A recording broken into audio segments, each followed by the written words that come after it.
Ground. Hey yo, it's True Soul Davis, and you're listening to the Truth Talk Show. Hey yo, Kaye. The Truth Talk Show. Where we listen to music and entertain your ears. The Truth Talk Show. Current events and business, what you need to hear. The Truth Talk Show. When we turn it up and you need to turn down. The Truth Talk Show. If you listen to this, you know what's going down. Now, you're listening to the Truth Talk Show. Welcome to the Truth Talk Show. I am Kaye TheTruth. Everyone has questions. Now allow us to get to the truth. Welcome to the show, Reverend Kirsten John Freud, the President and CEO of the Ark of Justice. How are you doing, Reverend? I'm doing well. How are you doing? Thank you for having me. How are you I doing? am doing fantabulous. First, I want to ask you, how did you come up with this Ark of Justice? I mean, I like to think that I have a rapport with the Lord. In fact, I know I do. And before I make any major decisions and major moves in my life, I consult with Him and seek His guidance, advice, and counsel. And that included the formation of this organization, from what we were going to be doing to what He wanted it called. And so there were a lot of names that just kept flowing in and out of my brain, but that was the name that came out of my heart. And there was confirmation. And so that's what we went with. Okay. What differentiates the Ark of Justice from other organizations, and what exactly is the Ark of Justice about? Well, we're about advocating human and civil rights. We are about the restoration, full restoration, democratic principles and democratic values in this nation. For every individual, we're about pursuing equal protection and equal justice under the law.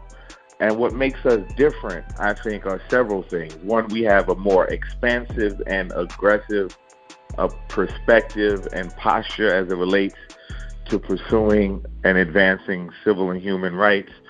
We are not bound, I think, by larger interests.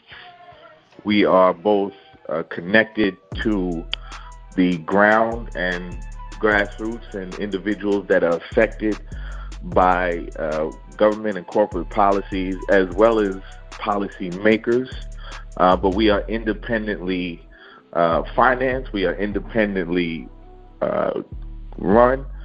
And we have a different organizing model than most of the traditional legacy civil rights and human rights organizations. So traditionally, it was a top-down, where you have a leader, and the leader goes into a situation, organizes, and brings attention, and ignites what becomes hopefully a movement around a particular issue. We believe in a bottom-up approach. So we go in and we empower leadership that is already existing. We support them. We train them. We give them guidance, and we come in if we're asked to, or we're invited into a situation. But we really are about the empowering of leadership, indigenous leadership, organic leadership, and providing them with the necessary technical skills and resources to be able to pursue justice in their area, knowing that no one knows their hood better than the people from it. Now, we can come in and provide support. We can come in and provide guidance. We can come in and provide partnership in the leadership function. But our model is really about empowerment and about equipping leaders that are already on the ground, already doing work, with resources to be able to energize and catalyze their leadership and help them to build infrastructure, help them to tackle the problems from the bottom up as well as the top down. I know, great answer. I like that explanation. Also, some refer to you as an elder. Tell us, how did you actually get started into being an activist, a community leader? How did you get your start? I started in high school, quite frankly. I was a high school student In Brooklyn, growing up in the 90s, there were a whole lot of problems in the city, not least of which was still dealing with the ravages of the crack epidemic, still dealing with, 1,000, 2,000 murders in the city, still dealing with, extreme incarceration. That was when we initially started seeing the results of the crime bill and the welfare reform bill, and this move of the Democratic Party to go to the center and to the right, and the impact that it was having on urban America, the impact it was having on my community that I could see, the impact it was having on my classmates who were benefiting from and who were really being supported by government help, government aid, who are now going to be hurt because that aid was taken away from them. And these things just germinated in me and motivated me. I come from a diverse household. I'm a product of an interracial marriage, and growing up, I used to, firsthand see the difference between, how I was treated if I was with my black father versus how I was treated and my mother was treated when we were alone. And so these things were always present in my consciousness, always present in my mind, and quite frankly, were always an offense to my sensibilities. And so my parents would say when I was a kid, if I saw something that seemed wrong, even as a kid, I would speak up against it. If I saw a homeless person and I had a bag of chips, I'd give them my bag of chips. So these kinds of sensibilities were ingrained in me. I was raised in a Christian family, in a extended family. It wasn't just my nuclear family; it was an extended family. We had a big mama. We called her Nana. We had, as so many others do, but I also had one of my favorite people in the world with my mother's mother, who was a very elegant and classy and just loving woman. She happened to be a white woman. She happened to be German, but she loved me to death. And that was my favorite lady, and I had my Nana, but the extended family was still there. And so these values were instilled upon me. I was raised to believe that I was a beneficiary of the best of both worlds. And so that I didn't have to accept anything that was beneath me, that I was entitled to the best, and I was obligated to fight for the best, not just for myself, but for my entire community. That's how I was raised. When I went to high school, I started becoming active and pushing back against oppressive government policies. That continued on into college, where I met Reverend Sharpton and joined his then mayoral campaign for mayor of New York City. Then that spilled over into me working with him at the National Action Network, where I, up until last October, was there for off and on for almost 22, 23 years. And it was time to take the lessons. It was time to take the experience. It was time to take the new perspective and the new innovations and apply them to what I had come to know as my personal calling, which was social justice and civil and human rights. And so that's where we are today. That's the arc, no pun or all pun intended. That's the arc of my ministry, my social justice ministry, and my professional career. But it really began as a student in high school. If you're not dealing with Kaye, it ain't the truth. Well, having an opportunity to work with Al Sharpton, what are the three things that you learned, the top three things that you learned from working with? I learned a lot. First and foremost, be in it for the right reasons.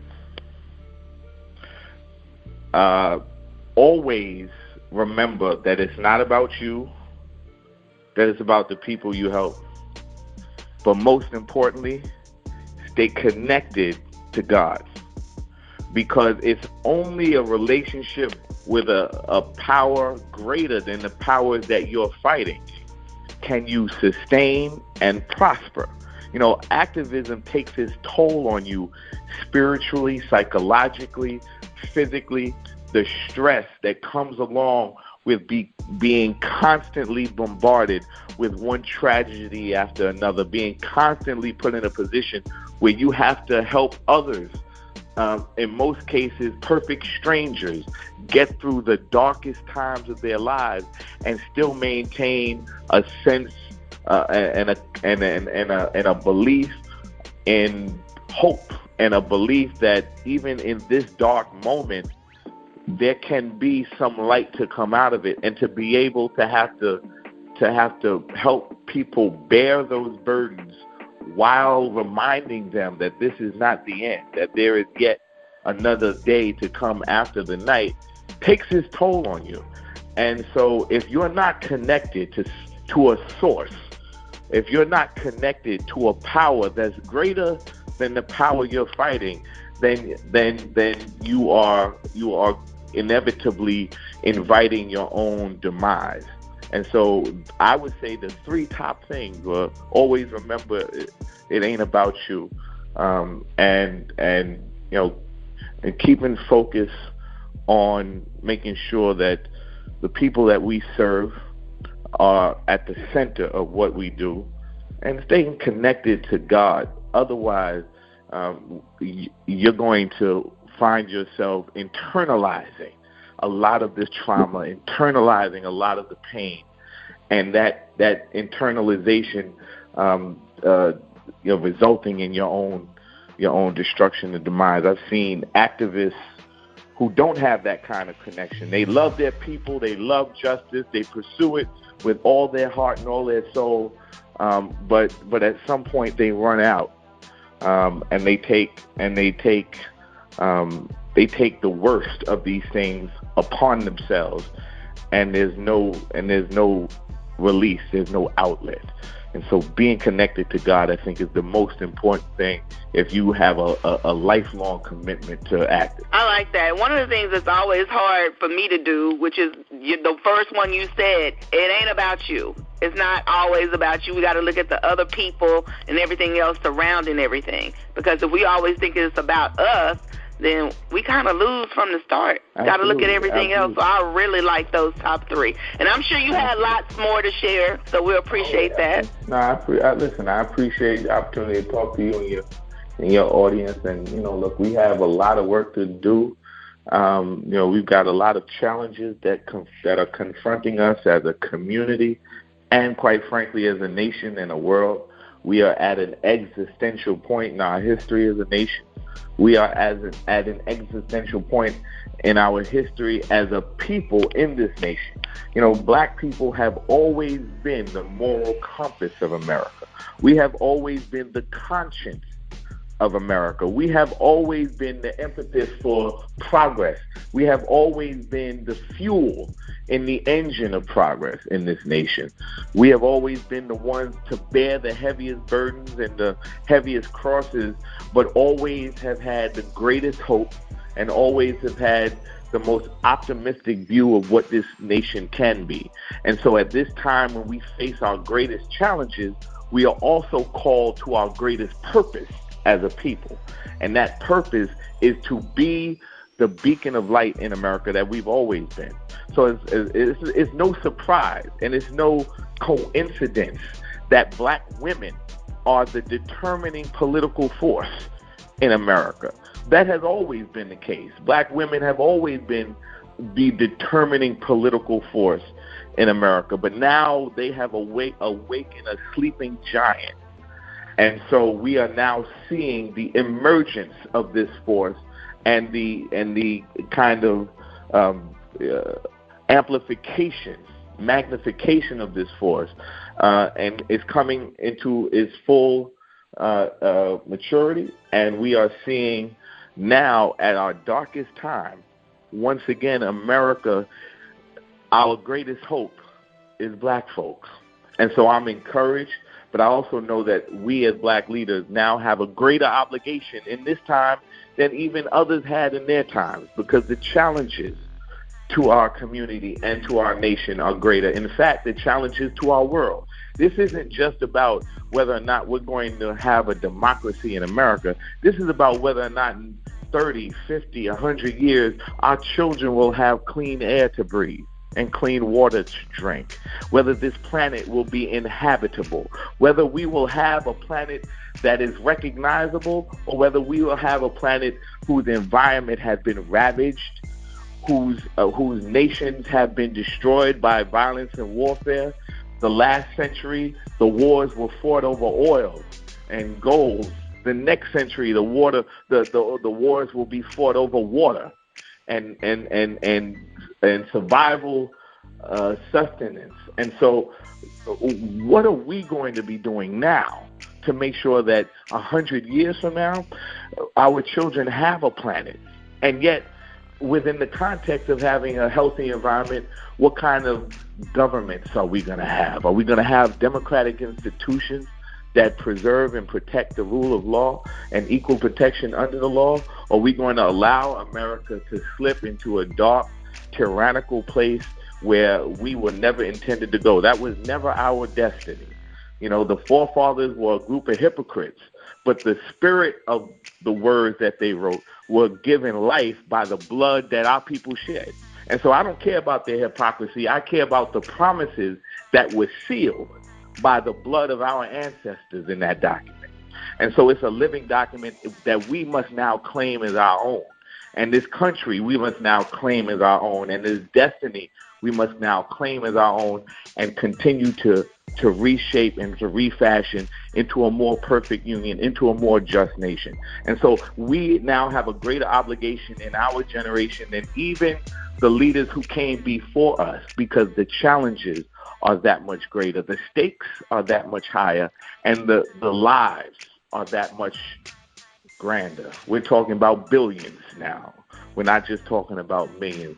We're talking about the survival of our species. We're not just talking about voting rights. And so, you know, we have a great obligation, and I just hope that the Lord sees fit to continue to do work through the arc of justice and through the people that work with us to advance that agenda and make sure we're on the right side of it. You are listening to Pure Truth Radio, the truth in entertainment, music, and news, your 24-hour streaming station. Speaking about survival, recently you were at the Democratic National Committee, and you and others chanted fire. I hope I pronounce his name right, because I'm not from New York. Pantanello, who was the officer who was caught on video choking Eric Gardner. And if y'all don't remember, Eric Gardner is the guy that was saying, "I can't breathe," several times while the police choked him out. And he died in 2014. But now, finally, the officer has been fired. Why do you think it took so long for him to be fired? Where is the court case? That's what I'm trying to figure out. And what made you and others decide to say that? Well, the long and the short of it is that the mayor of the city of New York did not have the courage or the political will to do what was right by the people and to exact justice. He hid behind every excuse. He hid behind every legal maneuver. He hid behind every other institution he could. He hid behind labor unions, the police unions, and contracts. He hid behind police commissioners. He did everything he could to distance himself from the responsibility, the obligation, and the authority that he ultimately had to fire Daniel Pantaleo. And so for 5 years, he's been able to evade accountability. He's been able to deflect responsibility. He's been able to duck and dodge his oath of office to protect all of New Yorkers. And so he allowed his political vulnerability to the police union, his political indebtedness to other forces and special interests to prevent him. And quite frankly, I don't know that in his heart he believed that Eric Garner was killed unjustly. Because I can't imagine anyone of good conscience who saw that video, who saw what happened, who saw what Daniel Pantaleo did, who heard Eric Garner say, "I can't breathe" 11 times, who saw this officer not only put him in a chokehold, but then compress his chest to the ground with his knee, and other officers applying pressure. Anyone of good conscience who witnessed that, who could not in their own hearts and their own mind come to the reasonable and rational conclusion that that man had no business being a New York City police officer. I cannot imagine that unless inside your heart you have not come to that conclusion, which means, for me, ultimately, that you don't have a heart that is right for leadership. And so we challenged him. We were not able, up until the point where he decided he wanted to be mayor, to find an opportunity to bring enough shame to him that would be a counter force to his political cowardice. But when he got on that stage next to all of those other elected officials and candidates for president and an international audience, and he got up there and professed that he was the architect of a reformed New York City Police Department, that he was the architect of a return to community policing, that he had ensured that stop and frisk was eliminated as an aggressive police enforcement policy, that he had turned the corner on the bad policing of the past. That triggered in myself and others a reaction of vitriol, a resentment, and anger that he would just lie to the world.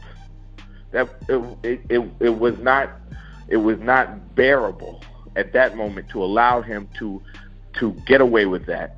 So we seized upon that moment and brought accountability to him in front of the world. And then we saw ensuing our protest, consequently, other candidates chiming in saying, "You should have fired him. I would have fired him a long time ago." And so he started to be shamed in front of an international audience, and he had no choice, no option but to commit to exacting justice. But it took the will of the activists. It took the will of the people who had been fighting for justice for 5 years to defy convention, to defy the rules of decorum and order, to bring the voice of Eric Garner to that debate, to bring the spirit of Eric Garner to that debate, and allow that spirit to speak truth to power to that mayor in front of the world. And so that was our obligation, to not be bound by convention and bound by institution and rules of decorum, and let the pursuit of justice and the spirit of Eric Garner breathe new life into the movement by holding the mayor accountable at that moment. So that's what happened. And so 5 of us did it. I yelled out repeatedly, "Fire Pantaleo." My brother in the movement, my son Lennon, yelled out, "Fire Pantaleo." My sister Tamika Mallory threw herself between me and the police when they came to cart me off. My brother Angelo Pinto, who is an attorney, happened to be there with us, was espousing our rights.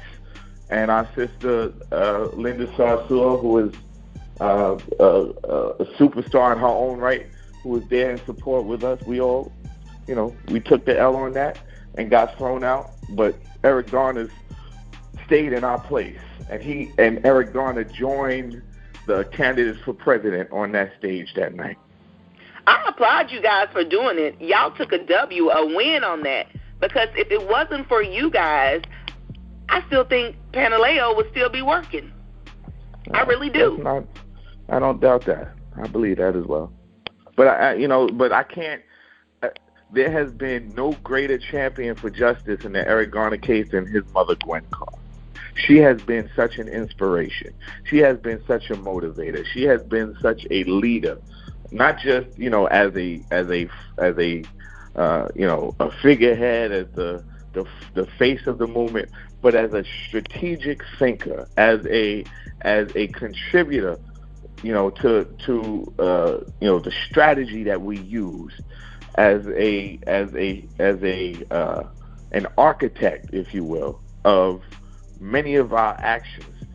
Gwen Carr has proven beyond any doubt, any reasonable or shadow of a doubt, that you can turn your pain into power.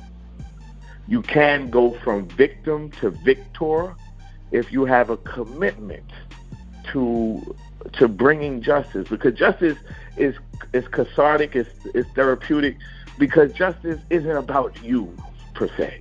Justice is about how everyone else will now benefit off of the sacrifice of one or a few. And when you do that, you are not only spreading the love, you're spreading the pain as well.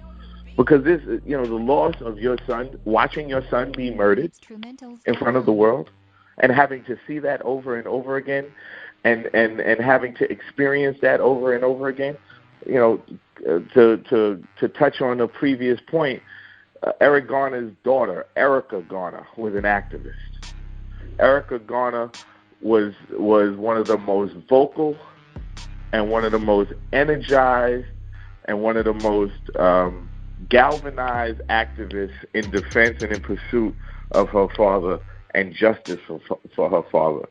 And eventually that pursuit, the movement, took her life, where she suffered a heart attack at a very young age.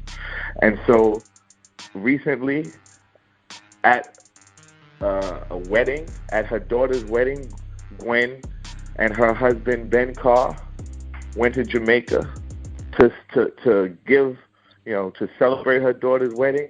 And Gwen's husband suffers a massive heart attack the day before he's to walk his daughter down the aisle. This was just several months right before Pantaleo was fired. And so Daniel Pantaleo not only took Eric's life, he took Erica's life, and he took, as far as I'm concerned, Ben's life, because Ben was instrumental and critical in supporting Gwen. Gwen did nothing without Ben standing behind her and pushing her and helping her and supporting her and holding her up and encouraging her and defending her and fighting for her and protecting her and caring for her and shuttling her around and being a champion for his queen. And he went to give his daughter away and suffered a massive heart attack. And this is in the midst of our struggle and our fight to get him fired. Ben, in fact, had just came to the precinct. Ben and Gwen had just came to the precinct not a couple of weeks before he had the heart attack in Jamaica to help bail us out after we had gotten arrested at one of our protests in New York City around the Fire Pantaleo movement. So he was very instrumental. And this protracted, unnecessarily protracted fight took its toll on Erica and then eventually Ben. And I say all that to say, in the face of all of that tragedy, in the face of all of that pain, in the face of all of that loss, Gwen Carr has never shrunk, has never withered, has never retreated, has never shown a moment of weakness. She's been vulnerable, of course. She's had her human moments, but she's never crumbled under the pressure and the weight of all that public scrutiny and all of the lies being told about her son and all of the death that surrounded her as a result of that murder. Her son, then her grandson, and then her husband. And she today is as strong as I've ever seen Gwen. And it is that it is that dignity, that nobility, that majesty that Gwen exudes, that the rest of us who fight alongside her feed off of and are encouraged by and are fueled by. And so she has been a stellar leader. She has been head and shoulders above everyone else who has been in this on any side. You have union leaders, you had the mayor, you had powerful figures, you had Reverend Sharpton, powerful figures in this fight on all sides. And Gwen has stood head and shoulders above all of us and been a real beacon of light to make sure that this thing happened. So yes, we went to Detroit and we protested and we shamed the mayor in Detroit, and we went to jail 3 or 4 times, just this summer alone around Pantaleo, probably a dozen or more times over the last 5 years around Eric Garner. But it was really Gwen Carr's leadership and commitment to making sure that her son's legacy was not buried under a bureaucratic pile of injustice, but that his life and his legacy was going to live on, and that his sacrifice was going to wind up benefiting and being the impetus for reform and change, so that all of the community benefited. You are in the mix with the Pure Truth DJs dropping the bomb on you. Salute to Gwen Carr, being a strong black mother, a strong black woman, fighting for justice for her son, Eric Gardner, who at the time of his death was the father of 6 children, had 3 grandchildren, and had a 3-month-old child. That's right. That's sad. That's right. He was taken away from us by the New York PD. Everybody knows how I feel about the police department. Not all police officers are bad, but with me being in Dallas, I always give the side eye. Well, listen. Yeah, I can imagine. I mean, what you're experiencing in Dallas right now is just an affront to all sensibilities and human rationality. You have an officer that breaks into a man's home, kills him in cold blood, gets 10 years, then gets a hug from the victim's brother and the judge, and then one of the witnesses gets murdered and another witness gets fired, and we all supposed to just sit here and believe that this was all just a coincidence and that the Dallas Police Department is genuinely and sincerely and thoroughly investigating these matters.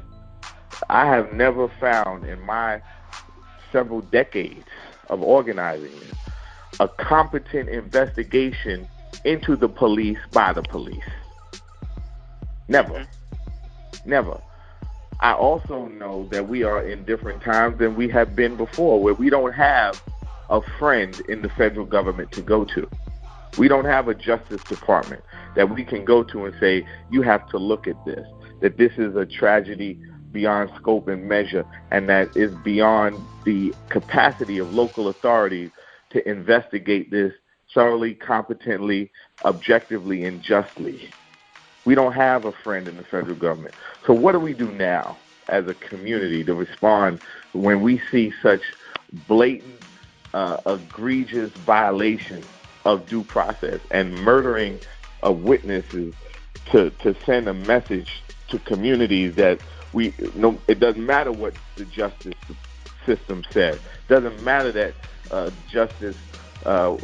the justice system and the courts found that this woman had murdered this black man, this unarmed, innocent black man. It doesn't matter. Your lives still mean nothing to us. And in fact, we're going to make you pay for advancing justice by shedding more blood of your own. I mean, what we now have to do as a community, absent the support of a federal government, and look and investigate and bring some semblance of closure to communities and to families. We have got to now do this ourselves. We have got to now organize ourselves. We have got to now put ourselves in position to fill the leadership vacuum that has been created by the absence of a competent and fair federal government and Justice Department, as well as local prosecutors. There's no way that there's going to be a fair hearing by any of the local folks, because we know how local folks do local folks. There's no way we're going to get justice from the federal government. So now we as a community have got to figure out strategically how we build institutions that will advance the cause of justice absent the institutions we relied on in the past. And so that's one of the reasons we have the Ark of Justice, is because we can no longer rely on institutions, traditional institutions, to protect our rights. We have now got to build our own institution that will advance our rights. We've got to now build our own institution that can stand up to the institutional forces that undermine democracy and undermine equity and undermine racial equality in this country. The same way you've got a police union, we need to now have an institution that can stand with a victim's family and spend money and spend resources fighting on behalf of the victim, the same way unions fight on behalf of police officers. We now have to build institutions that can provide legal support, that can provide infrastructure, that can provide organizational and operational support to movements, the same way the Justice Department provided legal leadership in the past in these instances. So that's why the time is of the essence. This is why I believe God has called us now to come forward with the Ark of Justice, to come forward with our mission, our model of organizing. I'll bring our innovation. 21st century problems require 21st century solutions. Yes. And we believe that we are in a position to apply those solutions in a contemporary and effective and efficient way to build our people and to stand in the stead of institutions that we no longer can rely on. Yes, very well said. Well, let me give this caveat. My comments are not the comments or reflection or ideas of the Reverend, because everyone has their questions. Now it's time for us to get somewhat to the truth. So I'm going to give you some comments / questions, what people are thinking on the street about this Botham Jean case in Dallas. And Reverend, you don't have to comment, but I'm going to put it out there because this is the Truth Talk Show. Number one, that whole case seemed like a publicity stunt. When the camera's on, people get to acting up. From the bailiff stroking her hair to the judge giving a Bible, crying, hugging. And I'm going to even go in on the family, because these are questions and comments that we have from the people. Nobody is that. People are friendly. People are forgiving. Nobody that damn forgiving.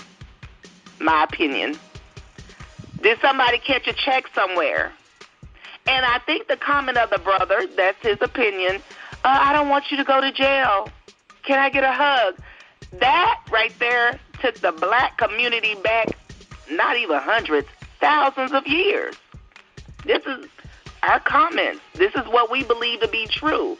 To me, I'm just like looking a side eye at everything. Amber Geiger has been seen in racist photos. She's a racist. So, yeah. So that's some of our truth on this end in Dallas speaking. Reverend? Yeah, well, I mean, I hear that. I tend to agree with a lot of that, but I also can't forsake my ministerial perspective and calling and viewpoint. Forgiveness is a requisite, a biblical requisite for the repentant, not for the non-repentant. Okay. Not for those who denied what they have done, those who show that they do not recognize the gravity of their actions, those who still look to excuse their actions, to qualify their actions, to sanitize their actions, or to otherwise present their actions other than just wrong. The Bible does not require that we provide forgiveness for those people. Forgiveness comes Forgiveness comes after repentance. So when I see something like that, I don't see it as a spiritual act because I don't see spirit in the act. What I see is politics. What I saw were two scared black people. A scared brother. I agree with that. And a scared judge who played a part, not of their own desire or will, but were forced into it by providence and God, played a part in something that should never have happened according to some. A white woman in Texas, a white police officer in Texas was convicted of murdering a black man. For some people, that is a travesty. For some people, that is a gross miscarriage of justice. For some people, that is an offense to their sensibility. And those people just happen to be people in authority, happen to be people with power and with resources and with influence, happen to be people that have a vested interest in the status quo, have a vested interest in maintaining the subjugation of black people vis-a-vis the criminal justice system, have an interest in maintaining the unquestioned authority of law enforcement to execute black people on at will, who are seeing this and saying this cannot stand, and we have to do something to mitigate the effect of justice, because justice has a ripple effect. It's like dropping a pebble or a rock in a pond. You're going to see ripples, and they have now seen the ripples of a semblance of justice, and so they had to do something to disrupt and disturb that natural and organic series of consequential effects of justice. So they have someone murdered. They have someone fired.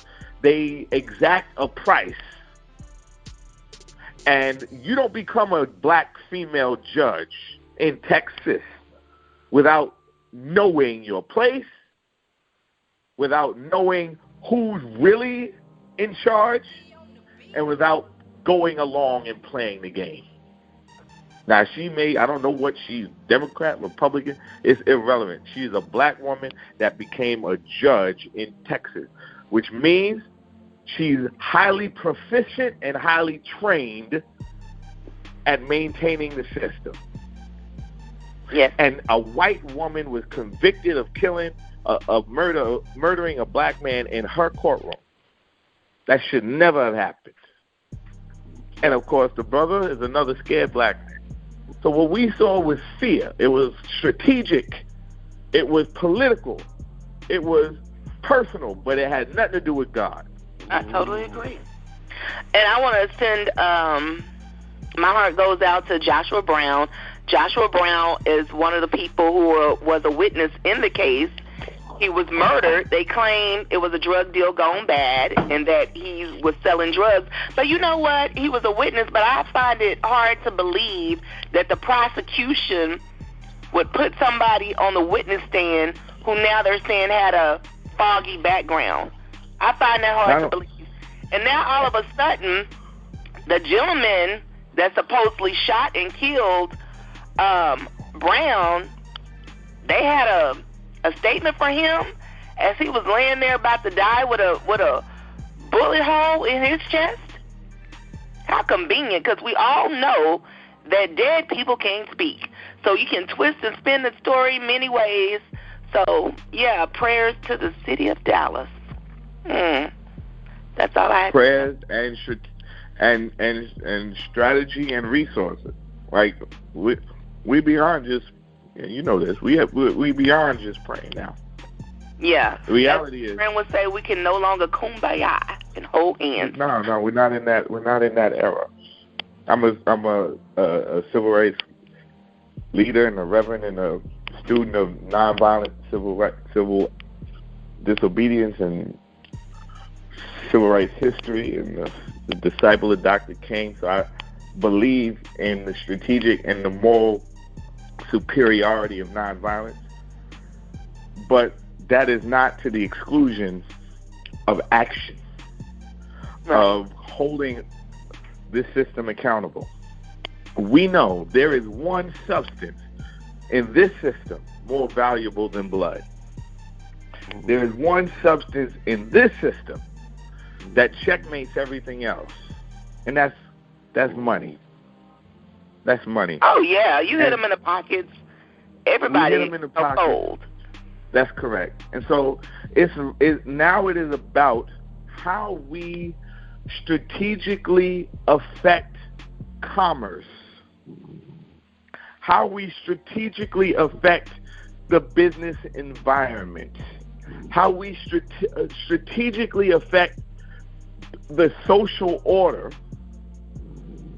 without shedding blood, that will determine how far, how fast we achieve progress.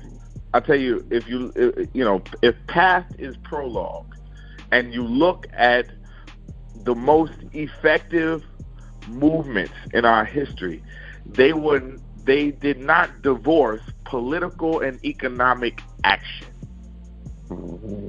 They were joined hand in hand. You had politics and you had economics, and you had a strategy for both, how to impact and influence both. And we must return to that paradigm where we have both a political and an economic strategy, both a political and an economic vision for how we intend to affect commerce to the end of achieving a particular public policy. We've got to do that, especially in a global age where the news cycle is not 24 hours, it's 24 minutes, it's 24 seconds. We've got to affect the bottom line for corporations and for individuals to be able to penetrate, get their attention, and make it worth their while to change course, direction, and policy. Like that. Facts. Reverend, on the Truth Talk Show, we have a little something called the hot seat. I ask you a couple of questions that may not be related to anything that we talked about. And I just want you to give us your truth. Give us your truth. You ready? I hope so. You got Come this. on with it. Come on with it. It's time for the hot seat. When it comes to the NRA, National Rifle Association, what are the first 5 things that pop in your mind? Enablers of murder, profiteers of blood, vulnerable, wicked, corrupt. I could give you several more. I've actually marched on the NRA headquarters in Washington, D.C. I've actually engaged in protests of the NRA. I believe, quite frankly, that the NRA is a functionary of wicked forces. I think the NRA is beyond just, people look at the nation as a series and a set of institutions and interest groups and corporations over here and the lobbying groups over there and nonprofits over here. When I look at it, I see the world, I see the kingdom, I see institutions that are functionaries of the world that seek the destruction of the kingdom, and I see institutions born out of the kingdom that push back against the world. And the NRA is a wicked functionary of the world. It's not about politics with them. It is I believe it is a spiritually wicked force that seeks our destruction and through the means of bloodshed and violence. And so it is in that vein that I challenge them. It is in that vein that we march and protest against them. I don't think the NRA needs to be put in its place. I think the NRA needs to be put in its grave. I think it is time to reclaim our nation from dark forces, and the NRA is one of those dark forces that are holding us hostage to bloodshed and to violence. You know, the Second Amendment does not guarantee every citizen a right to possess a weapon. It doesn't do that. It never says that. It says well-regulated militia. Well-regulated. That's not what we have now. What the NRA has done is taken and corrupted and manipulated and twisted and changed the very meaning of the Second Amendment to an entitlement of white people to guns. Because it's not equally applied across the board, right? It's not equally. When we see black people getting gunned down, when they have a gun, we don't see the NRA jumping up and down saying, well, wait a second, they had a right to bear arms. We saw a black man in a Walmart holding a BB gun that Walmart sells. Yes. Get gunned down in the Walmart. Where was the NRA saying he had a right to buy that gun? So it's not about politics. It's not about the Second Amendment, right? It's about perpetuating white supremacy, and it's about keeping and advancing the white entitlement to guns. Because at the end of the day, in the most primal analysis and the most primitive analysis you can have, these people know if they want to keep this country white, they're going to have to slaughter everybody else here. And there's some people that believe that. There's some people that believe that in their hearts, which is why we're seeing people get gunned down for being from Mexico, people being gunned down for being Jewish or being black. We can see millions of weapons poured into the black community for black people to use against other black people. It has nothing to do with the Second Amendment. It has to do with sheer force and how that force is going to be applied to maintain white supremacy in this nation. And a lot of that stuff, in my opinion, happens because right now I believe that the white people are actually the minority. They don't have as many kids as the other races.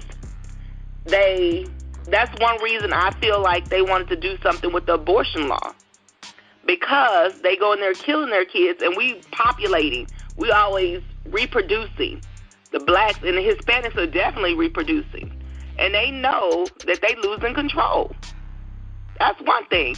So in the way to help do that, or population control, is imprison the black and brown, or you kill them. Simple as that. But that's my opinion. If you're not dealing with Kaye, it ain't the truth. I mean, it's not unsupported by historical fact and precedent. I will say this. We know for a fact that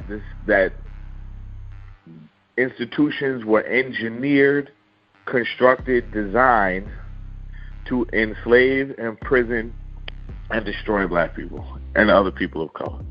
We know that for a fact. We see Native Americans destroyed and decimated by that same system. So we know there were laws put on the books to make us slaves, laws put on the books to deny us full human franchise, laws that were put on the books to deny us equal protection under the law, laws put on the books to deny us our full humanity. That's not an opinion. That's a fact. All you got to do is open the book and see the words there. We know there were laws that established black people as subhuman in this country. We know this for a fact. That's not your opinion. That is a fact.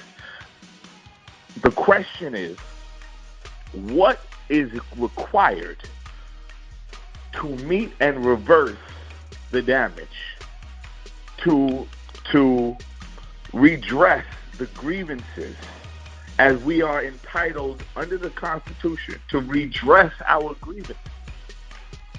against the government.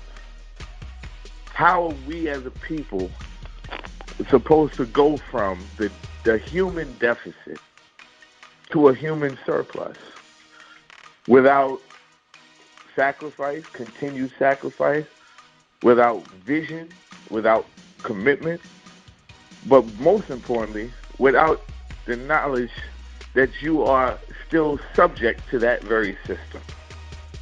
So for me, white folks are a problem. But the biggest problem is the apathy, the lack of vision, and the lack of willpower of black folks. Because our destiny and this nation's destiny has always been in our hands. It has always been subject to our will. When will black people have enough? When will black people go out and vote? When will black people stop spending their money? When will black people do A? When will black people do B? When will black people do C? The mere fact that we have these conversations is a testimony to our power, our economic power, our political power. I would go beyond to say just our power, but in many instances, our supremacy. We are politically, when we are fully active, we are politically stronger and superior to other political bases and forces. We are strategically placed in this country that have a disproportionate impact on the political process. You can't win the presidency fair and square without winning black people, black women in South Carolina and Georgia. Right on. Let's get to hot seat question number 2, Reverend. What do you think about Rudy Giuliani's relationship with Donald Trump and the fact that 2 of his associates got arrested today for attempting to funnel foreign money? I think it's a crooked relationship that goes back decades. And when Mayor Giuliani was mayor of the city of New York in the 90s, and Donald Trump was a up-and-coming young billionaire developer who was philosophically and politically aligned with Giuliani's thinking and governance of the city. What I think is about time, is long overdue. We have seen this house of cards. Like in New York, we're not surprised by this stuff because we know these people. We know how they behave. We know that their relationship. We know that Giuliani and Donald Trump were very close friends and allies going back decades, and that Giuliani was an enabler of Donald Trump's political machinations and political, charade. Like he enabled and empowered him to do many of the things that he thought was okay to do once he got power. And so this is not a shock to us. Quite frankly, I'm glad to see the Congress finally grow a set and challenge and exert their authority as the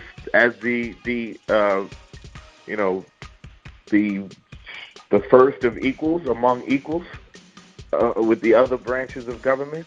It's about time that the Congress flexes its muscle in the face of a tyrannical and autocratic executive. And so I'm not surprised at the arrest. And quite frankly, I think they're long overdue, and I can't wait to see who's arrested next. This is the reality show of all time. Okay. My last hot seat question for you. Well, it's really not hot. Give us 3 things you would like to see changed in the world, and why. 3 things I would like to see changed in the world. I'd like to see the end of poverty, the end of war, and the full restoration of our climate. Right on. I like that, climate control.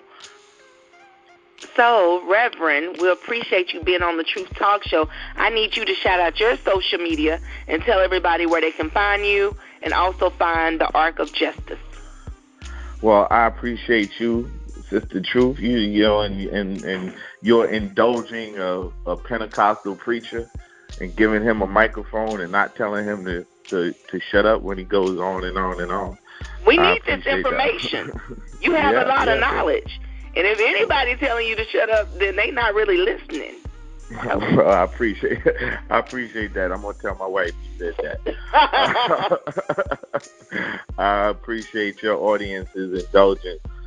You can find Ark of Justice at thearkofjustice.com. That's the Ark, ARC, of justice.com. That's our website. You can find us on the gram at Ark of Justice. You can find me on the gram at Kirsten John Foy. And, of course, stay connected with us.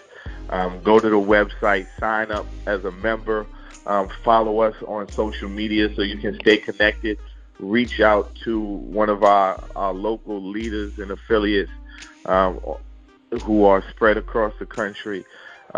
Get plugged in, get connected, get involved.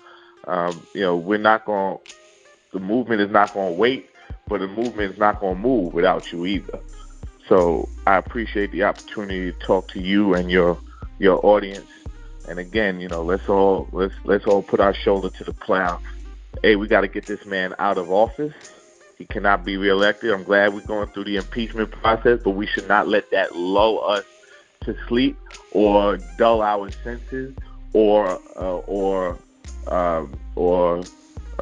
draw us back from pushing forward fully and assertively and aggressively to get him voted out of office. That's just as important as this impeachment process.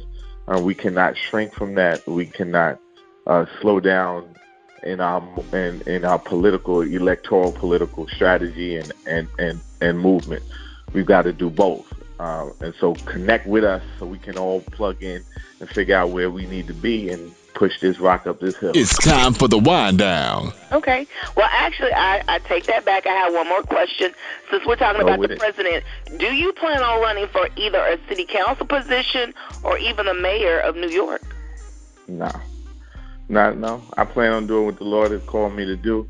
And at this moment in this season, this is what he has called me to do. And tomorrow he may call me to do something else. I'm not going to speak to that.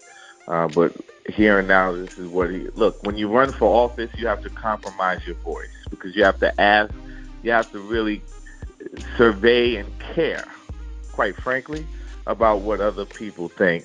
And that's to the exclusion or to the detriment of your internal voice. Right. So I don't have to compromise. If God says move over here, I don't have to make a political calculation. How many votes is this going to cost me? How much money is this going to cost me? I am free to be obedient and go where God tells me to go, which, quite frankly, more often than not, is counter to the direction that the world wants you to move in. It's going to be antithetical to the political momentum. God doesn't want you to follow the crowd. So wherever the crowd is going, it's a safe bet God wants you to go in the opposite direction. And when you do that in a political context, there's a price you have to pay for it. And quite frankly, I care more about pleasing God than I do voters. Maybe God will put me in a different place at a different time, but right here, right now, this is what I'm called to do, and I intend on answering and fulfilling the call. Well, thank you, Reverend Kirsten John Foy, President and CEO of the Ark of Justice, for joining the Truth Talk Show, and we hope to have you on again, and we want you to have a wonderful day.